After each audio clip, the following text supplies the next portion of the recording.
ನೋಡಿ ವೀಕ್ಷಕರೇ, 21ನೇ ತಾರೀಕು ಹರಿ ಹಾಗೂ ಶಿವನ ಆರಾಧ್ಯ ಮಾಡುವಂಥ ದಿನ ಇದು ಪೂಜೆಗೆ ವಿಶೇಷವಾದ ದಿನ. ಆ ದಿನ ವರಹ ಜಯಂತಿ, ವರಹ ದ್ವಾದಶಿ, ಭೀಷ್ಮ ದ್ವಾದಶಿ ಕೂಡ ಇದೆ.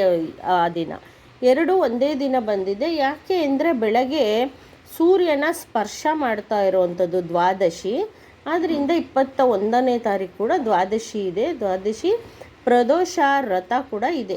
ಆ ದಿನ ದಾನ, ಪೂಜೆ, ವ್ರತ, ಧ್ಯಾನ ಇದೆಲ್ಲ ಮಾಡೋದಕ್ಕೆ ಸೂಕ್ತವಾದ ಒಂದು ಮುಖ್ಯವಾದ ದಿನ.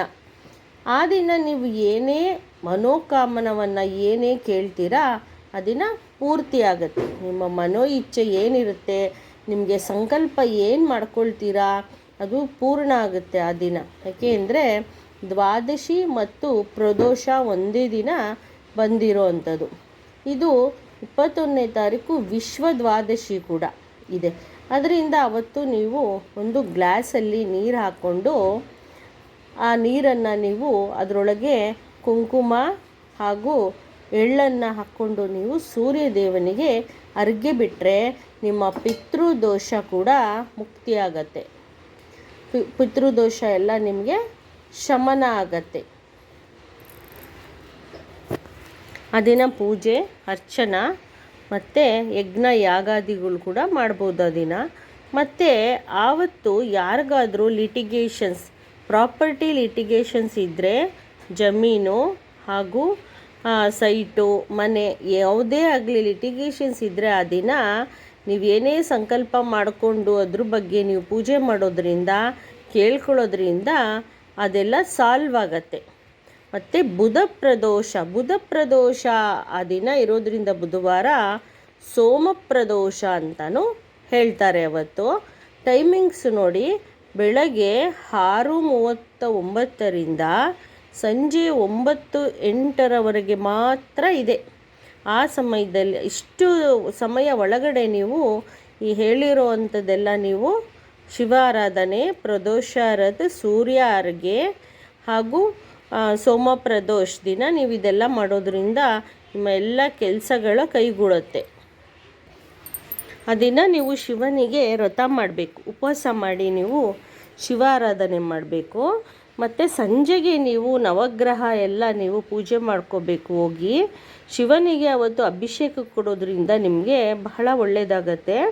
ಶಿವನಿಗೆ ಅವತ್ತು ರುದ್ರಾಭಿಷೇಕ ಕೊಡಬೇಕು. ನೀವು ರುದ್ರಾಭಿಷೇಕ ಕೊಟ್ಟು ಶಿವನಿಗೆ ಹಾಲಿನ ಅಭಿಷೇಕ ಮಾಡ್ತಾರಲ್ಲ, ಅದರಲ್ಲಿ ನಿಮ್ಮ ಸಂಕಲ್ಪ ಕೊಡಬೇಕು. ಅವರಿಗೆ ಸಂಕಲ್ಪ ಹೇಳಿ ಅವರಿಗೆ ಹಾಲನ್ನು ಕೊಟ್ಟರೆ ರುದ್ರಾಭಿಷೇಕ ಮಾಡ್ತಾರೆ. ಮತ್ತು ಶಿವನ ಅಷ್ಟೋತ್ತರನ ಅವತ್ತು ನೀವು ಪಠಣೆ ಮಾಡಬೇಕು. ಶಿವನಿಗೆ ಭಸ್ಮಾರ್ಚನೆ, ಬಿಲ್ವಾರ್ಚನೆ ಮಾಡಬೇಕು. ಬಿಲ್ವ ಪತ್ರೆನ ಅರ್ಪಣೆ ಮಾಡಬೇಕು ಶಿವನಿಗೆ. ಹೀಗೆ ಮಾಡೋದ್ರಿಂದ ನಿಮ್ಮ ಎಲ್ಲ ಮನೋಕಾಮನೆ, ಯಾಕೆ ಅಂದರೆ ಅವತ್ತು ಭೀಷ್ಮ ಪ್ರದೋಷ ಇದೆ. ಆ ದಿನ ಭೀಷ್ಮ ಪ್ರದೋಷ ಇರೋದ್ರಿಂದ ನಿಮ್ಮ ಮನೋಕಾಮನೆ ಎಲ್ಲ ಪೂರ್ಣ ಆಗತ್ತೆ. ಅವತ್ತು ತುಂಬ ವಿಶೇಷವಾದ ದಿನ.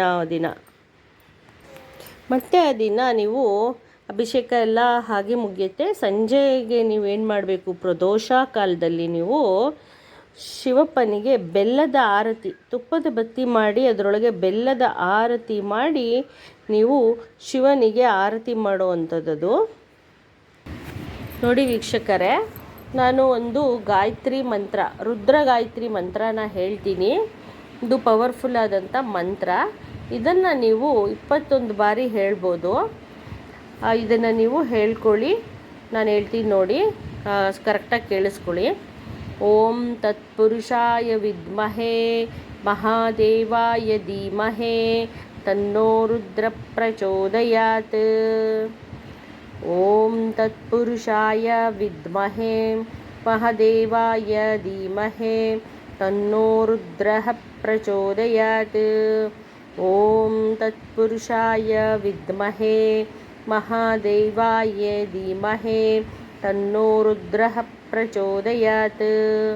ನಾನು 3 ಬಾರಿ ಹೇಳಿದ್ದೀನಿ ವೀಕ್ಷಕರೇ. ಇದು ತುಂಬ ಶಕ್ತಿಶಾಲಿ ಮಂತ್ರ, ಶಿವನಿಗೋಸ್ಕರ ಹೇಳೋ ಅಂಥದ್ದು.